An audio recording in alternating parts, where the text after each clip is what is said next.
Bunny was a bashful little rabbit who lived in the woods near Jane's house.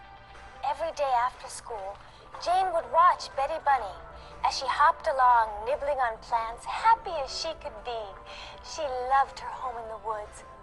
One day, Jane thought, "Oh, isn't Betty Bunny cute and cuddly? She would make a nice pet." So Jane waited until Betty Bunny came out of her burrow in the ground. When she happily hopped out, Jane sneaked up and caught Betty Bunny. Jane took Betty Bunny to her home and put her in a special box she made just for her.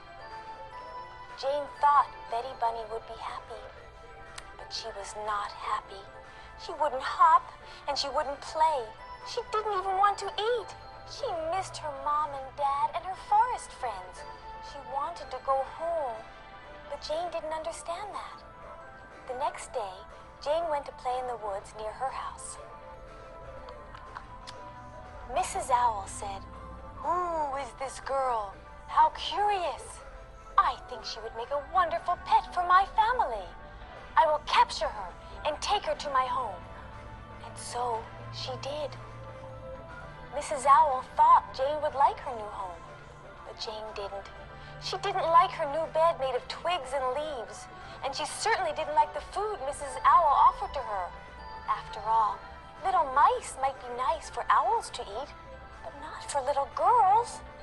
Jane was sad. She missed her mom and dad and her place at the dinner table.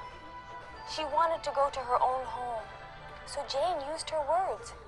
She asked Mrs. Owl, "Please let me go back to my home where I belong." The kindly Mrs. Owl understood Jane. She set Jane free. She let her go home. When Jane got home, the first thing she did was go to Betty Bunny. "I love you, Betty Bunny," she said, "so I will let you go back to your home where you belong. I want you to be happy. I understand now." So Jane took the box with Betty Bunny inside and walked to the edge of the woods. She opened up the box, and Betty Bunny happily hopped home to see her mom and dad. And every day after school, Jane would watch Betty Bunny frolic and hop and play in the woods. And they all lived happily ever after.